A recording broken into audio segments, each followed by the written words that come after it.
All right, good evening, everybody. Welcome. My name is Dr. Greg Gisla.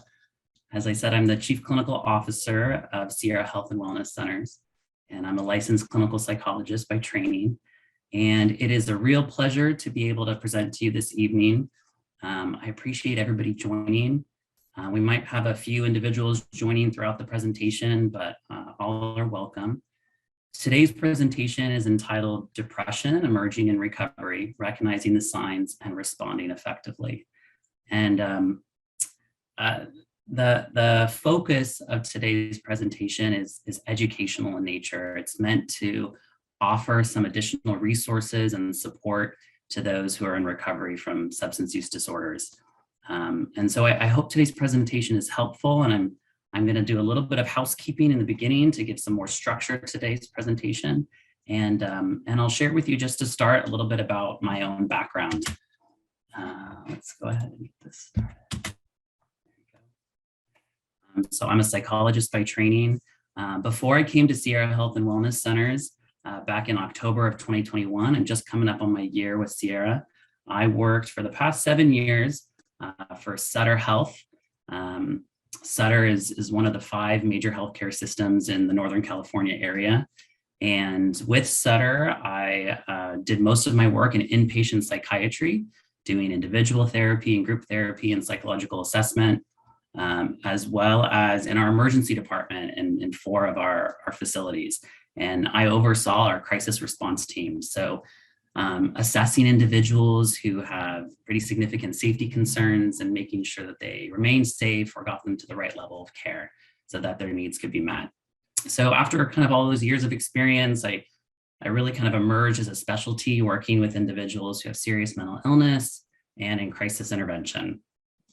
You might be wondering how I made my way to Sierra Health and into the kind of primary substance use side of the field.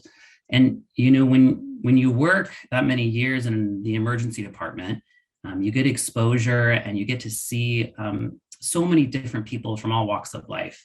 And one of the common characteristics, unfortunately, of the individuals that I saw at my service in the emergency department were individuals who were either acutely intoxicated or had a long-standing chronic substance use disorder. And when working with those individuals, I mean, one of the most observable, clear things that you can see immediately is just the incredible damage that drugs and alcohol have done to them, to their families, in their lives. And as a therapist trying to meet that person where they're at, I felt like that addiction was such a barrier for them, being able to find healing in so many different parts of their life. And when you work with that individual and you experience this barrier kind of time and time again, you start to wonder, what more can I do? And I got into this field because I have a passion for helping people, and I want to walk that journey of healing with them. And so when I had this opportunity to move over to Sierra and to work with individuals who are walking the journey specifically of substance use recovery, it felt like a great opportunity of hope and freedom to be able to walk alongside somebody as they are achieving success in abstinence from drugs and alcohol, and really opening up so many different pathways of healing for them. And so I feel really blessed and honored to be part of Sierra and to be part of working with our patients and our clients who are walking this journey of recovery. Just a little housekeeping for today's presentation. So this series is the second presentation of a lecture series that we have designed, and it is offered to educate and support those in recovery from substance use disorders. It's primarily tailored for those having graduated from the residential treatment or one of our outpatient programs. And so today's audience, kind of a mix today of individuals who have graduated from our programs, or our program alumni, and those who are actually currently in treatment as well. We offered it as an opportunity, a voluntary opportunity for individuals who are currently in treatment So we offered as an additional resource for those who are currently in treatment. And I hope, even though this presentation is geared for those who have graduated from maybe residential at this point in their recovery journey, so I hope for those who are in treatment right now that this is a resource. Sometimes knowing what to expect can be a huge reduction of anxiety and worry, because kind of the recovery journey has lots of turns. And sometimes we don't know what to expect. So being able to provide some education and giving you that knowledge up front can be really helpful, because it can help you to feel more prepared. But because we have some of our current facilities logged on, we're not going to have any video or audio of our audience, and that's to protect confidentiality for our current patients. And in addition, this presentation today is being recorded, and we'll be posting it on our Sierra Health and Wellness website. And so at the end of our presentation, unfortunately, we're not going to be able to provide an opportunity for questions. However, my final slide, I will be sharing the contact information for our amazing Director of our Alumni Services, John Peterson, with his approval. And I want to encourage you to reach out to him directly through the New Start Recovery Solutions alumni app with any questions or with any desires for more resources. John is fantastic about that. And he can also direct questions to me that I can provide answers to.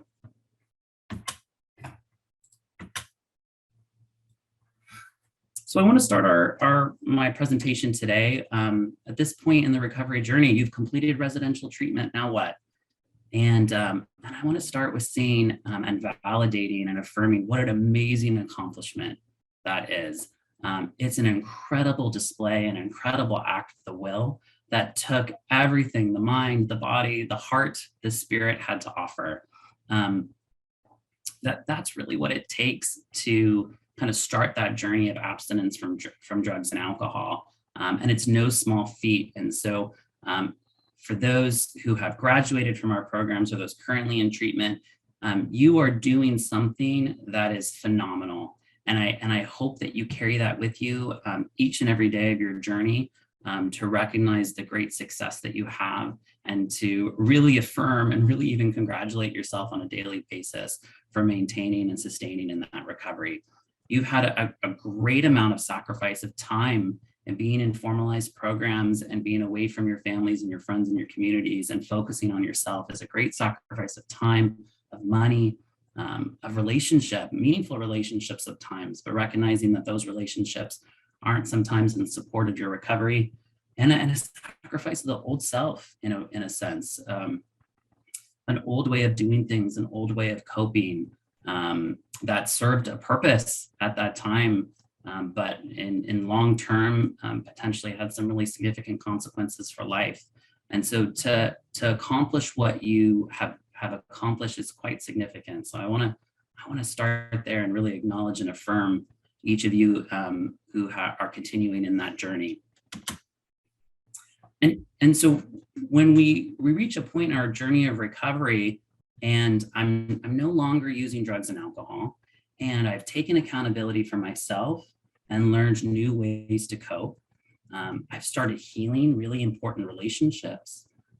I've developed, maybe for the first time in my life, I've developed a support system of people around me, surrounding me, helping me in this journey of recovery. And maybe for the first time in a really long time, I feel good.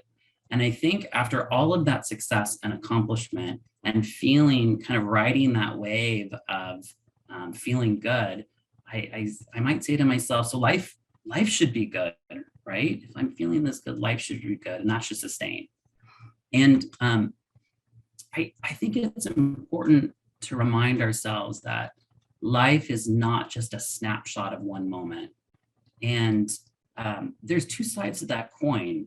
In one respect, we want these really good moments in our lives to sustain and to really live in them and experience them as long as possible. And so the fact that that's not totally possible may be a disappointment, but on the other side of that coin, in those really hard moments, we can always remind ourselves that, that famous phrase, this too shall pass. And so it's a good thing, I think, that life is not just one snapshot that we sustain through. And so our recovery is not just going to be one snapshot, but in fact, our recovery is going to be a journey. And it's not something that we're going to hit a point where we say, check, I'm no longer done. I'm no longer actively working on recovery. And I think we can mean that in a variety of different ways. We can really, I think, successfully achieve some long-term abstinence from drugs and alcohol. But I think the human condition is one in which we're always seeking growth. We're always seeking self-improvement. And so this kind of pilgrimage that we're on through life is one of growth and development, and not just a checkbox where we say, done, I don't need to grow anymore. Another point I think is important to make, and that I'm going to talk a lot more about in a few slides, is this idea that pain is a necessary part of life. And I think that can be very scary for many people, because the human condition is one, I believe, that we very naturally move towards pleasure and reject pain. And so the idea that pain is with us at any stage in our journey, in any stage of our recovery, can sometimes be a pretty scary thing. But as I'm going to dive into a little bit more further on in my presentation, there's actually a really important part of pain in life that if we lean into, we have strategy around, and we understand better, we experience some really significant growth that's powerful and fruitful in our journey of recovery. Healing from a substance use disorder is a process. It doesn't happen overnight. I'm preaching to the choir. I think you all know that quite well. And it takes time, and it likely takes more time than the stay in a residential facility. And an important piece of this, and I want us to lean into this in an optimistic way, breaking the bonds of addiction has now given freedom to explore healing in a variety of much needed ways across multiple life domains. And I'm going to unpack that a little bit more because our reliance on substances for whatever amount of time we did was one aspect of us and one aspect of our healing journey. And we may have a lot of other work to do in terms of being successful in healing other much needed parts of us. And to a little bit of a nod to the theme of this presentation of puzzle pieces, the human person is a puzzle that creates a really beautiful picture, but I think really genuinely needs time to find all the pieces and put them together. And so you are all actively working on this area of your life where you're being successful in achieving abstinence from drugs and alcohol. But I think that I want to empower you and empower your expectation that this success can build upon further success. And we may need other areas of our life to focus on to bring about, real, genuine, true, holistic healing. And so we might actually find ourselves that in the midst of this journey of recovering from drugs and alcohol, that I'm drug and alcohol free, and I'm sad. And I think if you're not expecting that can be quite a shock. And it can be sometimes such a shock that it may feel like I'm doing something wrong in my recovery from drugs and alcohol, that I've been doing so well. Why aren't I feeling happy? Because sadness can be a really strong emotion. But I really want to communicate, to share with you that strong emotions, it doesn't mean a bad emotion. And I think if there's one thing or one of many things that you can leave this presentation with, is this belief that our emotions in and of themselves, I firmly believe, are good. It's our response to our emotions that can be helpful or unhelpful in many different ways. And I firmly believe that all of our emotions are good because all of our emotions provide us with information about ourselves, about our experiences, about the world around us. And this information really helps inform our actions in many different ways and our responses to that world. I'll give you an example. If I'm hiking in the forest in bear country, and I hear a rustle in the bushes, and I hear a growling sound, the very strong emotion I might feel in that moment is fear. And fear can be a really unpleasant emotion, but in that circumstance, fear can be life-saving, because fear can inform me of danger. And when informed of danger, I can respond then effectively and appropriately to that danger. And I might recall maybe all of my education that I learned about what to do if there's a bear around, and back up slowly and save myself. And so listening to those emotions, understanding and building insight around those emotions can be really, really important part of growth and healing. And emotional expression can be a really incredible healing process. I also firmly believe that the very nature of emotion is that our emotions scream to be expressed. And when we do so, when we lean into those emotions, actually some really good things can come from it, some really good healing opportunities. And I'll give you an example.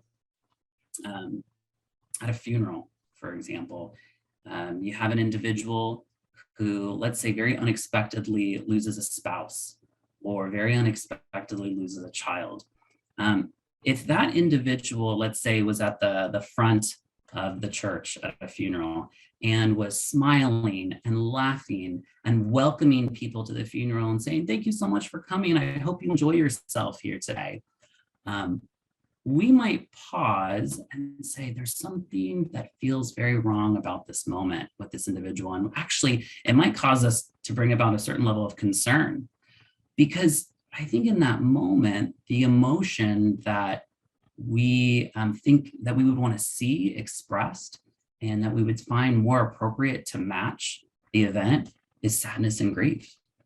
And so that's an example of where, although sadness and grief are an emotion that is rather unpleasant to experience, it's one that's so important to experience. And to experience, funeral is a great example of how we experience that in communion with others and build support around that emotion, and really process that loss, that really significant loss of that person. And so our strong emotions are not ones that we need to escape or run from in any kind of significant way. And so I really want to impress upon you as well that it's okay to feel sad at different times in my recovery, that is not contrary, or that is not a sign that you're doing something wrong in your recovery, because there may very well be things to feel sad about. I feel sad about how I've hurt myself from drugs and alcohol, or I feel sad about how others may have hurt me in my life, how my relationships have been hurt, or what I've lost or had to sacrifice.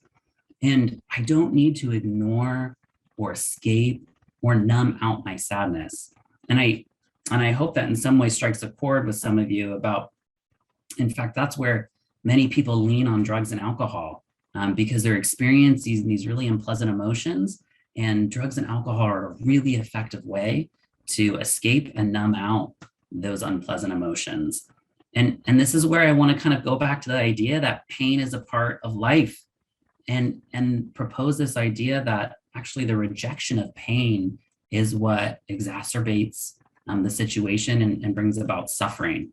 If you kind of envision a very tight space and something trying to fit into that tight space, the more something tries to fit into that tight space, the more pressure is being kind of condensed into that area, and is actually causing more and more and more stress in that tight space.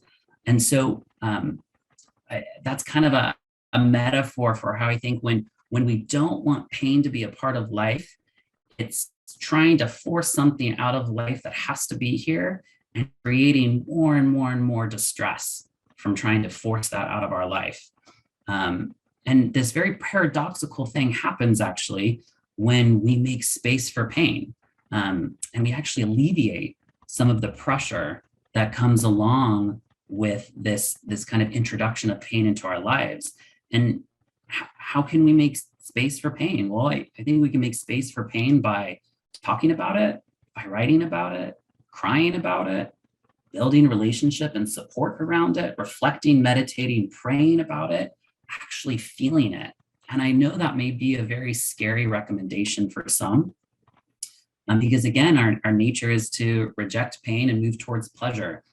But I promise you that if you're able to, in a safe way, lean into that pain in these ways, creating space for that pain, for something like sadness, that through experiencing it, through expressing it and processing it, we actually experience some resolution to those strong emotions and some reduction of those strong emotions. And so it's that moving towards something, even in the fear that it's going to grow bigger, and all of a sudden experiencing some real resolution to it that brings about some really incredible fruit. And so there's a question, though, that I think comes up for individuals is, at what point is my sadness something more significant? And we've heard this term of depression. I think most people have heard the term of depression. And so I think it's actually really important to discern the difference between sadness and depression, because I've just been encouraging you over the last 15 or so minutes that you should lean into these moments of sadness and kind of express it and experience it and build support around it. But how do I know when this kind of natural experience of sadness is actually something maybe a little bit more significant, like depression? And I think in its most basic sense, there's a difference in sadness and depression in intensity, duration, level of control that I feel like I'm able to cope with it, in the effect it has on my functioning, and actually in kind, like in content. And maybe a very kind of simplistic way to look at it is across this spectrum, you see this, this double-sided arrow. And on one side of the spectrum, you see happiness. And on the other side of the spectrum, you see depression. And you have these two kind of middle terms, and this term of euthymia, very, very overly clinical term. But essentially what it means is like a tranquil, even kind of normal mood, kind of a calm state of being. And so you see kind of this progression where you might be in a calm state, and then you have this experience of sadness. And sadness, when it's more and more and more intensified, kind of leads into this experience of depression.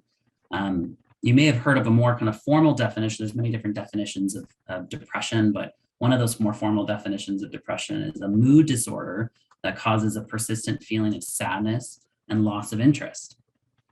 And so there's actually a little bit more concrete, distinct ways to separate sadness and depression. And so symptoms of depression are experienced as more intense and more severe, lasting longer without many moments of relief.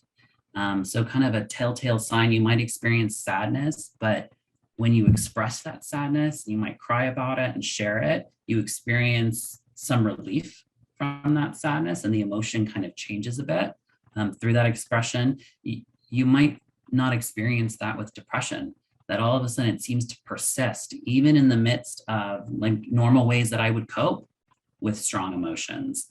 And so it becomes, overall, it feels a little bit more out of my control.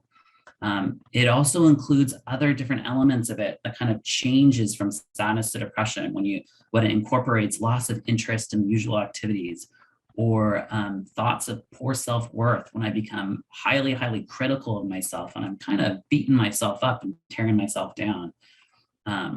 Thoughts and feelings of hopelessness, like this sadness is never going to go away and it's just going to get worse. And sometimes thoughts of death or suicide.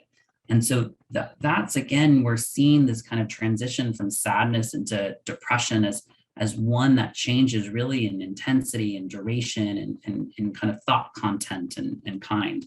And also you might experience some kind of congruent physical symptoms like poor energy and fatigue and poor concentration. And so these are some of the telltale signs of discerning between what's kind of that normal experience of sadness, the very human experience of sadness, and something that is maybe more falling into the domain of depression. And so, you know, in kind of the clinical world, there's a depression diagnosis called a major depressive disorder.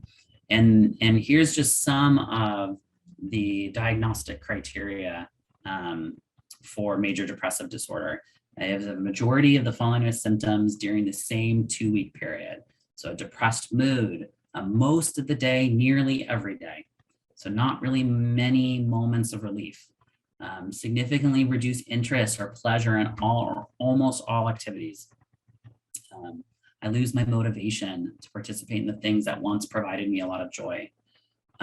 You might see changes in weight loss or weight gain, and kind of a matching appetite, increased appetite or reduced appetite. Slowing down of thought and reduced physical activity, loss of energy, feelings of worthlessness or excessive guilt. And this is, I'll kind of pause a moment with this one, because I'll go back to what I was saying about all emotion. I'm of the firm belief that all emotion is good emotion. And I would even put guilt into that category. And I think guilt is a very misunderstood emotion, because I think most people respond so poorly to guilt, and it's so unhelpful. But I want to remind you that it's not the emotion itself, it's my response to the emotion that can be really unhelpful or helpful. So I'd say if something like guilt over something that I've done, if my response to that guilt is it increases my motivation to not do that thing again, or to make amends, or to ask for forgiveness, and to start anew. If it motivates me and propels me to something positive, I'd say, yeah, that emotion and that response to that emotion is doing its job. But if guilt is something that I'm responding to, where I'm turning inward and I'm kicking the crap out of myself and I'm breaking myself down, and it becomes like I'm kind of spiraling down deeper and deeper into depression and despair, then it's not a helpful emotion. And I would leave that aside and unpack guilt at another time when I'm feeling more stable in my recovery. Again, some of the other criteria: poor concentration or indecisiveness, and then recurrent thoughts of death or thoughts of suicide. That's going to be a really significant sign that my sadness is transitioning into something more significant, and something that I may need a little bit more formalized support around. And then lastly, all of these symptoms are present, and that they're significant enough to impair my daily functioning. And so if suddenly I'm not able to kind of meet my daily responsibilities, I'm not able to go to work, I'm not able to take care of my children, I'm not able to get done with my studies, these would be signs that my sadness has intensified and escalated to the point that maybe I'm actually experiencing some more clinical depression. I also want to add this other element too, which I think is really important to know when experiencing depression. It's this emotion of anger, which I think anger is a really misunderstood emotion.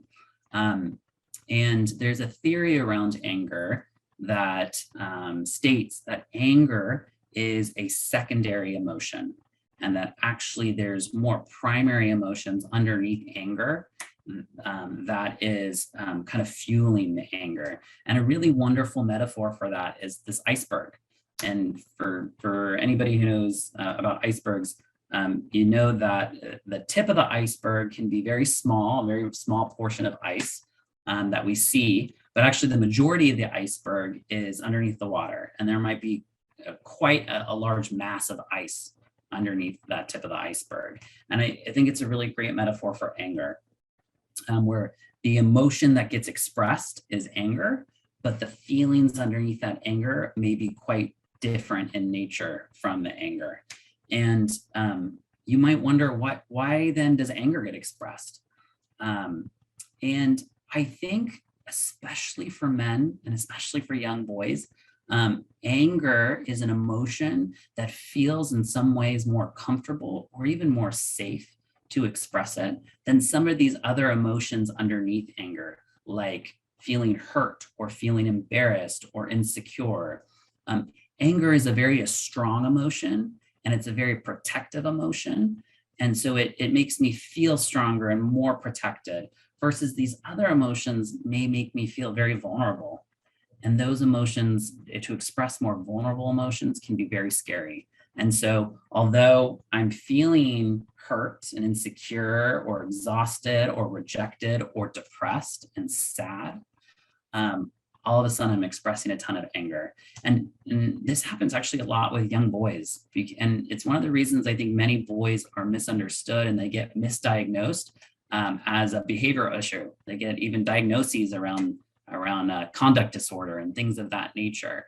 And actually, the young boy is expressing anger, but they're actually feeling and battling depression inside. And so I think this can happen with any of us. And so anger is one of those emotions that I like to include when talking about depression, because it can be really misunderstood and we can miss some of the signs of depression. What's the relationship between substance use disorder and depression? And actually, in some ways, it's kind of like this question of the chicken or the egg, which came first. And what research has shown is that it can be one or the other, actually, that comes first. Depression can lead to substance use. So an individual might have experiences that result in increased symptoms of depression. There's a genetic component that research has shown related to depression. You might see that depression has been experienced kind of down the family tree. My grandfather's depressed, my mother's depressed, I'm depressed. So there's a genetic component. I might be experiencing depression as a result of childhood abuse or trauma, major losses, difficult life changes. And so in order to cope with these really intense symptoms of depression, I start to use substances, which again, substances end up being a really effective coping behavior because they take away the emotion very quickly. They help to numb out the sadness. They help to numb out the pain very, very quickly. But I think, like we've seen, is the problem is the immediate gets numbed out, and then the long-term consequences of that and the damage and the hurt and the pain, the exacerbated pain that it causes, can be quite significant. So in one respect, you could have kind of this baseline, this initial depression that leads to substance use, or the reverse can actually happen, where somebody who's using substances over long periods of time can kind of unmask depression in those who kind of have a predisposition in their genetics and vulnerable to depression. In addition, you might actually see that because long-term chronic substance use, there's many traumatic experiences and pain that comes along with using drugs and alcohol, and that can actually lead to more significant experiences of depression. And so it's kind of one or the other, and sometimes it's hard to really understand or get a baseline of what that is. But research does really validate a connection between substance use and depression. We actually see that nearly 30% of those with a substance use disorder also are diagnosed with depression. And those with depression are actually twice as likely to develop a substance use disorder than those who are not experiencing depression. So there's this connection between the two that I think is important to know about. So really big question, how do I cope with depression? And in the next 3 slides, I'm gonna give you some suggestions that I think I've seen in my practice that research has support, but these are not exhaustive. There are many, many different ways to cope with depression. And I want to start first and foremost with hope. Because actually, when you look at the research, you find that more than 80% of people with depression who got some form of treatment say that the treatment helped and their depression reduced. So depression is very, very treatable. Now, you might know family members or friends who've been battling depression their whole lives. And there is a segment of the population that really battles with depression long-term and is kind of resistant to a variety of different treatments. But for the vast majority of individuals, there is healing and recovery from depression. And so I really want you to hold on to that hope if you're experiencing depression, that I can heal from this. And I just want to make one point in particular about hope, because I also think hope is something that's misunderstood. I think many people believe that hope is a very passive process, almost like hope is something fluttering around the universe and I have to wait for it to strike me. And once I get struck by hope, then I become more motivated and optimistic about the future. And I've actually seen quite the opposite in my practice. I think hope is a very active process, and it's one in which I have to really very deliberately choose to reach out and grab hold of hope.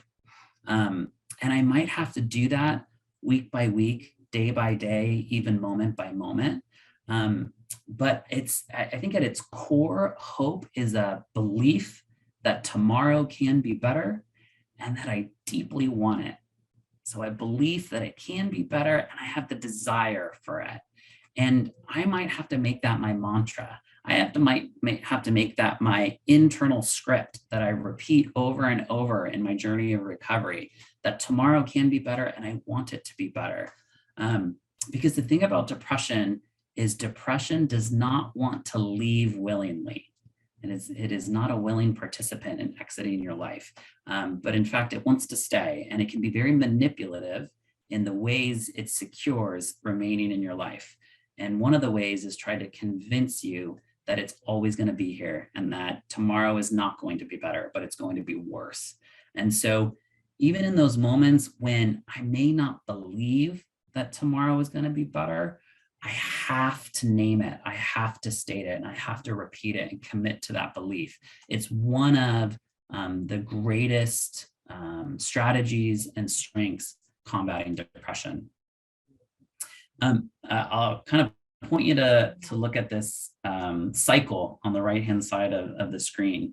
This is kind of the depression cycle. What you find is it starts with a sad mood, and then the sad mood kind of creates lower energy, and my lower energy kind of creates avoidance of pleasurable activities and people, which leads to social isolation, which goes right back to increasing depression, which leads to low energy. And it's kind of this revolving circle that doesn't seem like it's going to stop. One of the best ways to combat that circle and kind of stick in the spoke of a wheel is by talking to others and getting support. Isolation is depression's best friend. And when we combat isolation with social engagement, with connection with others, we actually do quite a bit in and of itself just by being around other people to help reduce some of the symptoms of depression. Isolation, depression, and loneliness, I think are triplets sometimes. They go hand in hand. But I want to call your attention to, I think, a very common experience, which is I can be physically alone, but not feel lonely. And vice versa, I can be in the middle of a crowd and feel quite lonely.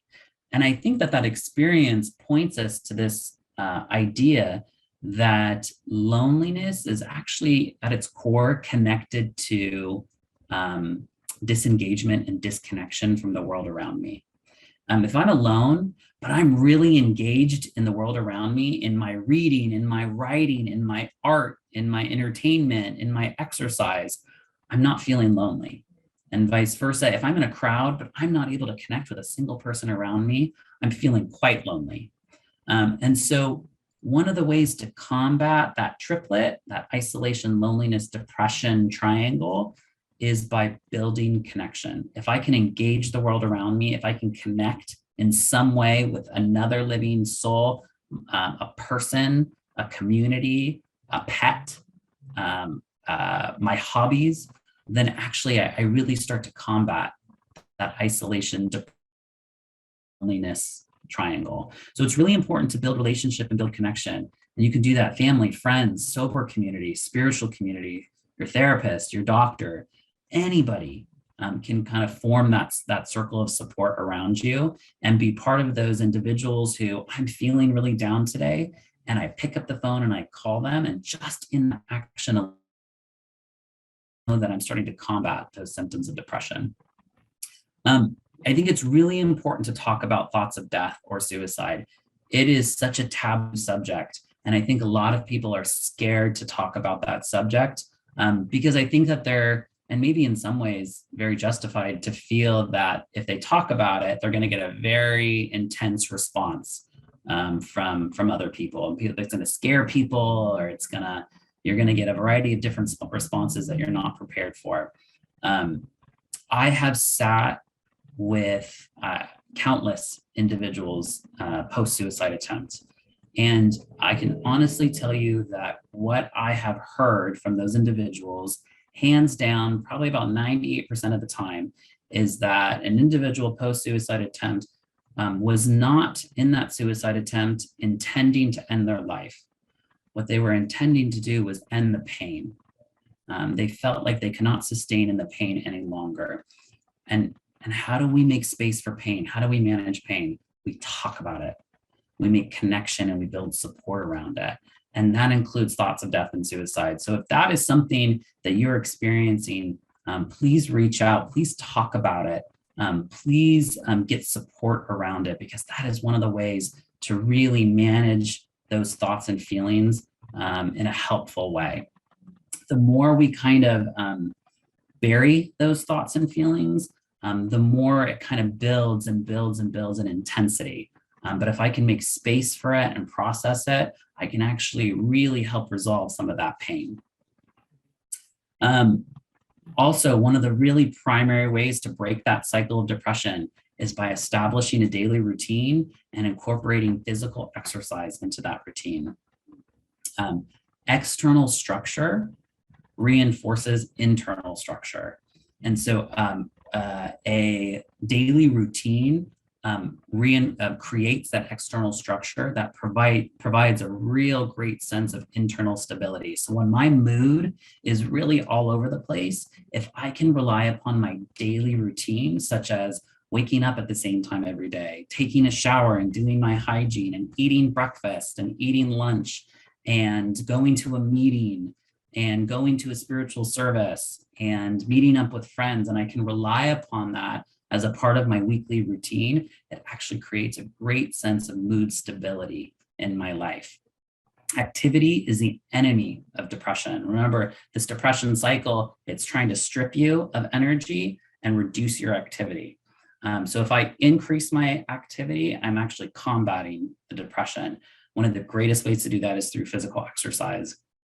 All research has shown that the endorphins that are produced in the brain from physical exercise creates an experience of reducing pain and increasing pleasure. Remember, I keep telling you the natural state of the human person is to move towards pleasure and reduce pain. And, exercise does that all at once. So if you can incorporate exercise, or at least increase your activity in any kind of a way, even if that's going for a walk outside, you are combating and coping with depressive symptoms. There's this really wonderful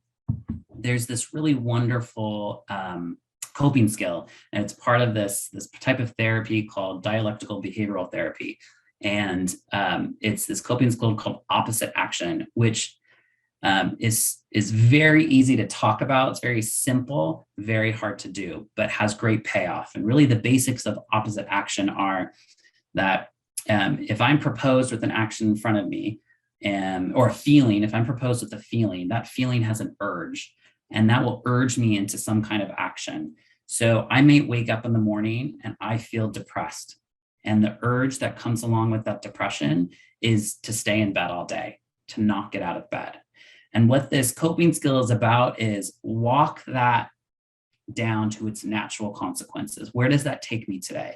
Okay, so if I'm feeling depressed and I don't get out of bed, I don't end up going to work. And then I miss work and I don't get paid, or I upset my boss, or I might put my work in my employment in jeopardy. And if I lose my job, then I know I'm going to be in great significant distress. And so if I follow that urge to its natural completion and consequence, and I realize I don't like those consequences, my immediate response is do the exact opposite. So depression, I feel it, it tells me stay in bed, I do the opposite, I get out of bed. And just in that action of getting out of bed, I start to combat depression. I may not feel it right away, but I promise you that symptom that may be at a 10 is going to go down to a 9. So if I can, even at minimum, put my feet over the edge of the bed and sit up, stand up, and take a shower, I am doing quite a bit in that moment to cope with that depression.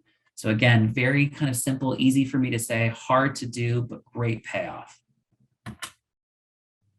So this is kind of a funny picture from the show Parks and Recreation, a great show.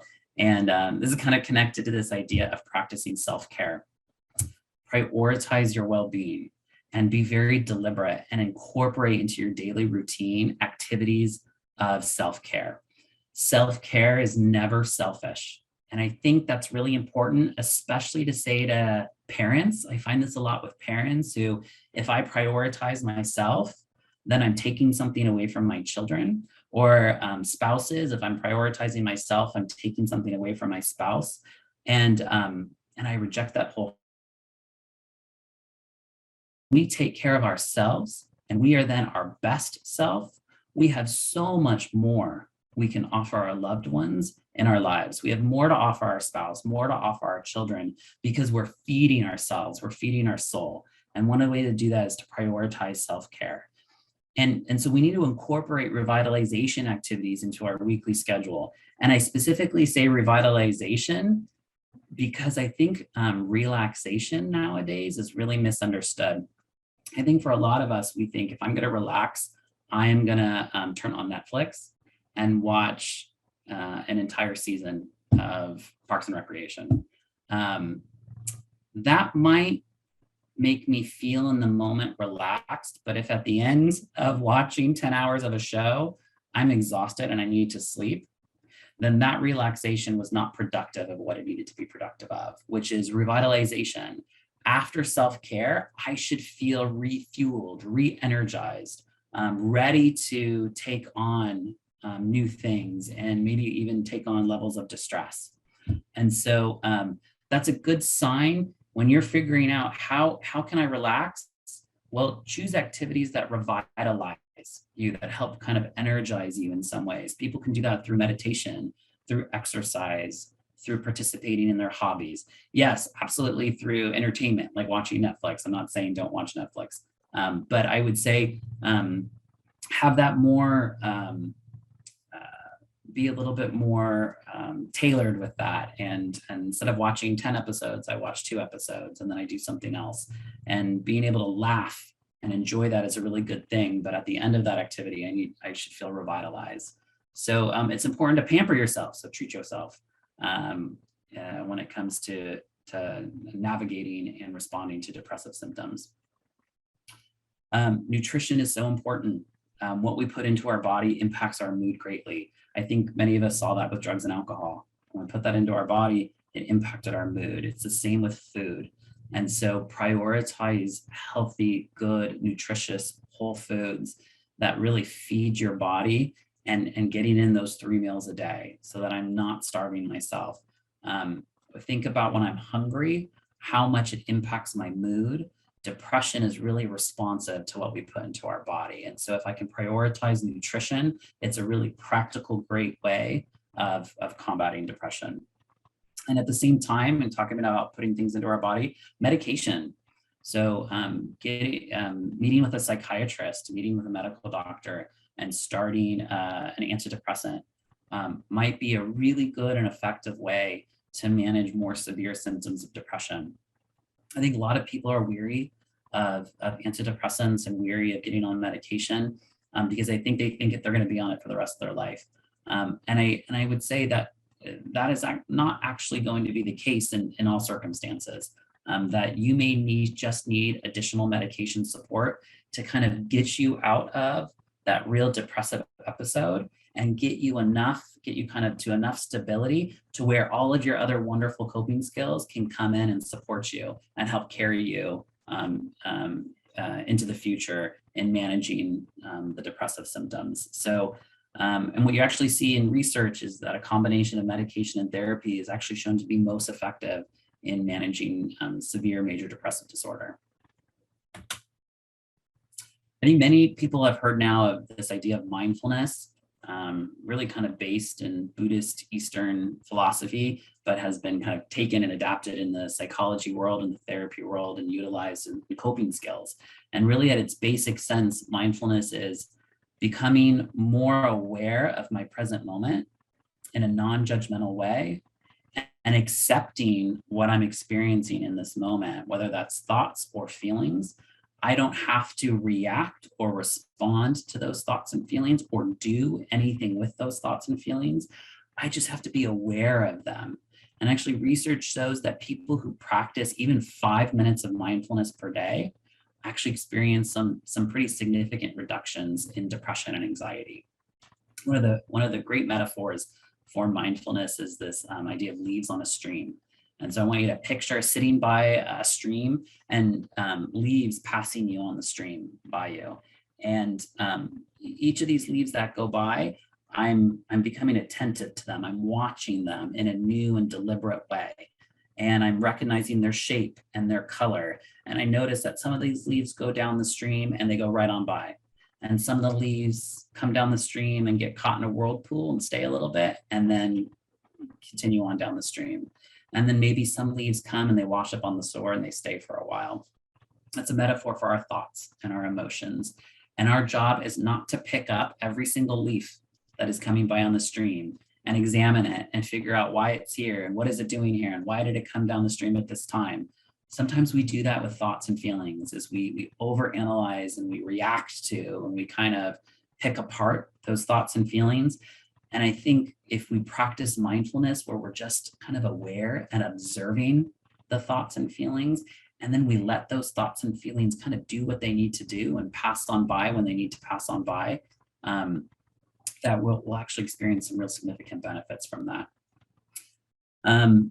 Lastly, I want to present this idea of internal versus external locus of control, and some metaphors to better understand what those concepts mean. Is an external locus of control is like a leaf blowing in the wind. The wind is an external force and it's blowing the leaf wherever it goes. Okay, the leaf does not determine where it goes, the wind does. And an internal locus of control is a sailboat across the lake. That's acknowledging the wind is there, but the sailboat is determining its path across the lake. And psychology research has shown that people who adopt an internal locus of control, that is a belief that my choices I am in control of, and my actions, I get to determine where I go and how I respond to things. So people believe that they are in a sense in a control of their life, actually display much greater demonstrations of distress tolerance and emotional regulation and things of that nature. And so really affirming for myself that there may be many, many external factors that are present for me, but ultimately I am in control of me. And maybe that may be the only thing that I'm in control of in this moment, because other people are totally out of my control, but I'm in control of me. And so I need to kind of commit and recommit moment by moment to my recovery and managing and coping and utilizing my skills that I know to navigate any new symptoms that are arising throughout this recovery journey. And so, when it comes to, I guess where I want to leave you is just this reaffirmation of that there is so much hope when it comes to managing depression. Many of the same skills you use to stop using drugs and alcohol can be used to cope with depression. So you are experts at this time in your recovery journey of managing very hard, very intense emotions, and all of those same skills can be applied to managing depression. By eliminating drugs and alcohol, you've given yourself the freedom to pursue healing in all parts of life. And if depression is a part of my life right now, I'm refocusing and recommitting to managing that depression and getting support around that and coping with that so that I continue that journey of healing. And with each part that you heal, you take one step closer to completing the whole picture of your authentic self. And here I just want to take a moment to plug the transformative effects of resiliency. I am such a fan of resiliency. I think it is one of the most powerful character strengths and virtues of the human person. And the reason being is because I think resiliency is so unique to the human experience, because in order to demonstrate resiliency, you have to fall. You have to mess up. There has to be a fall, because resiliency is demonstrated in the getting back up. Heroes like Superman or Hercules, I don't think they're great displays of resiliency, because they're near perfect, and they conquer things, and they kind of blow through barriers and challenges in their lives. The human is imperfect, and we fall and we mess up. And when we demonstrate resiliency by getting up each and every time, getting up and restarting this journey of recovery, we transform our character. And I think examples of that are all the people that we admire throughout history. Generally, those people are not individuals who just streamlined through life, who navigate it with no problem and didn't hit much adversity and didn't overcome barriers. It's the people who went through the greatest struggles in life and were resilient and persistent and persevered through them. And so you have already demonstrated so much resiliency in your recovery from drugs and alcohol that is transforming you internally. And that resiliency is going to carry you through these periods if you're experiencing episodes of depression. So I want you to hold on to that as well. And so I want to leave you today at the end of this presentation with my favorite stanza from one of my favorite poems. And this poem is called Good Timber by Douglas Mallock. And this is the third stanza of that poem. And it goes like this. Good timber does not grow with ease. The stronger wind, the stronger trees. The further sky, the greater length. The more the storm, the more the strength. By sun and cold, by rain and snow, in trees and men, good timbers grow. I hope today's presentation was helpful to you all. It was a real pleasure to be with you. Like I told you at the beginning of this is John Peterson's contact information. He's the director of our alumni services. So anybody who's a part of our alumni app can always reach out to him directly through the alumni app. You can post questions or needs of resources on the community board or reach out to him in a private message. This is his direct phone number. And so if you're in any need of any kind of resources or just needing any kind of further support or help, please don't hesitate to reach out to him. And John is the avenue of being able to access other people in our organization, including myself. So if there's anything that's come from this presentation today that you have a burning question around, feel free to reach out to him and he'll connect you to me. I hope this was helpful today, and I hope you guys have a great rest of your evening and week. Thank you so much.